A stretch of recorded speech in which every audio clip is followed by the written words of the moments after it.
Infants are born with the flexibility to learn any language. The obscure Indian dialect spoken here is helping psychologist Janet Worker discover when babies lose that potential, when in fact they begin to master a single language. The Thompson or Intlakapan language is useful to me because it has a set of consonants that are not used in English and that English speakers cannot discriminate between.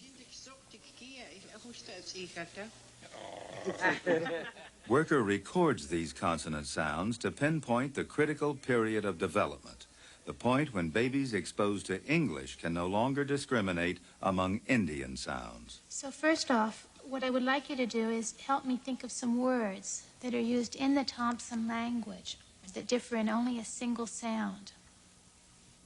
Like Graham and Graham. Oh boy, those sound the same to me. Now, can you say those again? Graham, that's frying. Okay. And Graham, to secure. Maybe you secure your pack or whatever. Okay, can you say this word, this one I've written down here, which means to fry, and then pronounce the first consonant and vowel 3 times, very slowly. Graham.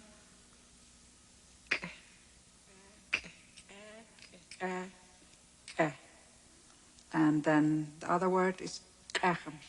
That's to secure. Graham. Grah. Grah. Grah.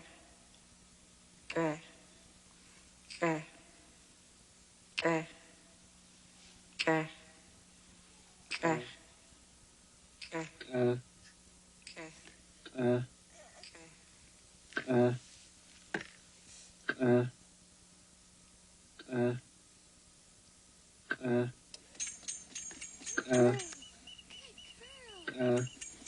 We teach the baby to turn her head when the sound changes.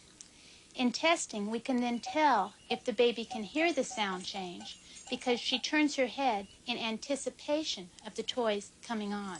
The toys then serve as a reward for a correct head turn. This 8-month-old baby has no trouble anticipating the appearance of the toys. She turns when she hears the sound change. This baby is a year old. For him, the difference in sounds no longer exists. He only turns after the toys have appeared. There's a reorganization in speech perception across the first year of life so that the young infant is born ready to learn any human language. And experience then functions to narrow that universal set of abilities, that universal discriminatory ability to be specific to the particular language that the baby is learning. Exposure to the environment commits some neurons to forming useful networks. We become better at one language as we lose the ability to perceive others.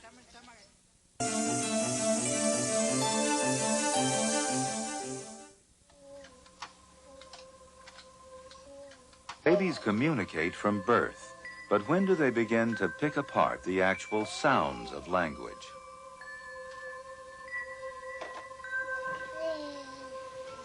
There's no doubt that very early in life, babies will begin to produce sounds that we will all declare resemble the properties of human speech.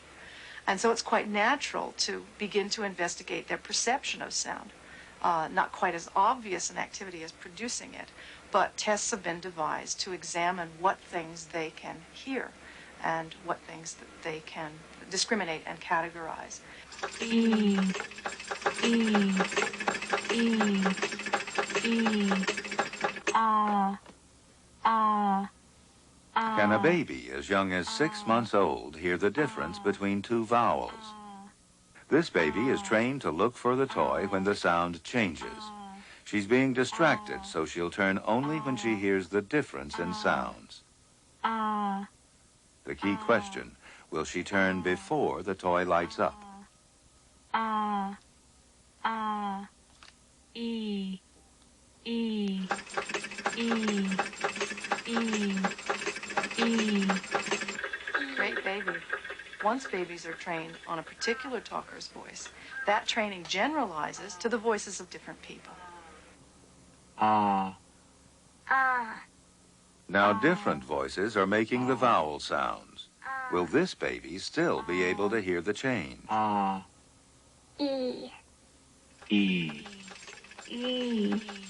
E. But babies are as good as they are at ignoring all of those differences between males and females and children's voices and paying attention to the change from the ah sound to the e sound is quite remarkable. Babies are capable of doing what machines can't do. To be impressed with the difficulty of the problem, you really have to look at the amount of money that's gone into attempting to get a machine to understand speech, how valuable it would be for industry if such a machine existed. Lots of people have been working on it, and one of the places where the machine fails is when you take the speech of many different talkers and try to get the machine to recognize the pattern that stays constant regardless of the talker producing the sound. And that's where the machine fails. The infant's abilities to categorize the sounds of speech, to represent them complexly, is probably innately wired in the baby. Their abilities to perform in these tasks again move us back towards saying there is more evidence of complexity in the infant's responses to language, and this is support for the notion that they come into the world specially prepared to perceive and categorize the sounds of human language.